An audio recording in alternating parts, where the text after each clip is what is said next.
So இந்த தேர்வை ரத்து செஞ்சுட்டு இந்த குரூப் 4 தேர்வை ரத்து செஞ்சுட்டு புதிய தேர்வு மறு தேர்வு உடனடியாக நடத்தப்பட வேண்டும் அப்படின்றதான் மாணவர்களுடைய கோரிக்கை. அதுக்காக இந்த சங்கம் மூலமாக இன்னைக்கு ஒரு ஆர்ப்பாட்டம் பண்ணியிருக்கோம். 200 பேருக்கு மேற்பட்ட பெண்கள் வெவ்வேறு கிராமத்துல படிச்சவங்க வாழ்க்கையில கூட மண்ணில் போட்டது மாதிரி இந்த அரசு இந்த மாதிரி கேள்வி எடுத்தது. இத தமிழக அரசுக்கு ஒரு கோரிக்கையை தான் வச்சுட்டு இருக்கோம். இந்த குரூப் 4 2025 ஜூலை 12 வந்த குரூப் 4 ரத்து செய்யுங்க.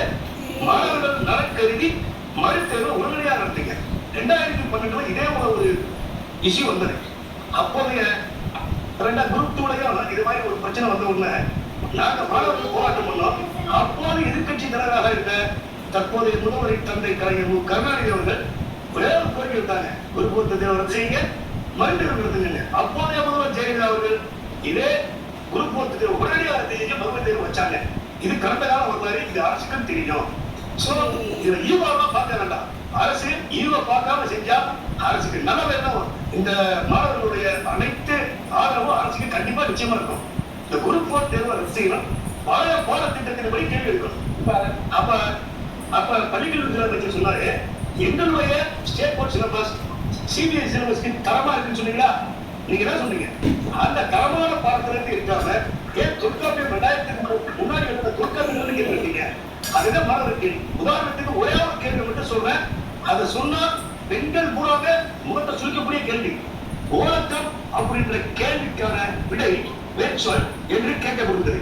சோ இது எழுதும் மாணவர்கள் தெரியும். இப்ப நான் வெளியில சொல்றதுக்கு எனக்கே வெக்கமா இருக்கு. அந்த வார்த்தையை சொல்றதுக்கு அந்த வார்த்தைக்கு அர்த்தம் தமிழ்நாட்டில் நன்றி சிந்திக்கு எல்லாருக்குமே அர்த்தம் தெரியும் என்ற இந்த கேள்வி எல்லாம் யார் வைக்க சொல்றது? யார் அதிகாரத்தை கொடுத்தது? டிஎன்பிசி 1924 தோற்றுவிக்கப்பட்டது நீதிக்கட்சி ஆட்சியில் டிஎன்பிசி. அப்படிப்பட்ட டிஎன்பிசிய 101 ஆண்டு கால வரலாறு கொண்ட டிஎன்பிசி 101 ஆண்டா பாடத்திட்டம் அப்படின்னா பாடத்திட்டம் 10th எக்ஸாம் எழுதுறா, 10th 500 பேர் வாங்குறா, அவன் 10th இப்ப படிக்கிறான், 12th புக் கொஸ்டின் வச்சா 2 வாங்குவா. அப்படி இருக்கு நீங்க செஞ்சது. 6th ல 12th வரைக்கும் புது புக்கு பழைய புக்கு போன வருஷம் +1 +2 சிறப்பு தமிழ் எடுத்தீங்க. அதை இங்க தஞ்சாவூர் எல்லா டிஸ்ட்ரிக்ட்ல நீங்க புக் ஸ்டால் போட்டோம்னா சிறப்பு தமிழ் தான் மாணவர்கள் வாங்குறாங்க. +1 +2 சிறப்பு தமிழ் வித்து போச்சு சார் ஒரே நாள்ல. அதெல்லாம் வாங்கி படிச்ச மாணவர்களுக்கு நீங்க செஞ்ச நன்றிகளை தொல்காப்பியத்தை வந்து கேள்வி எடுத்தது. அப்ப தொல்காப்பியம் 2000 முன்னாடி எடுத்த தொல்காப்பியத்தை வந்து கேள்வி எடுத்தோன்னு இப்ப என்ன அவசியம் வந்தது? அப்ப கிராமப்புறமாக தேர்வு கூடாது.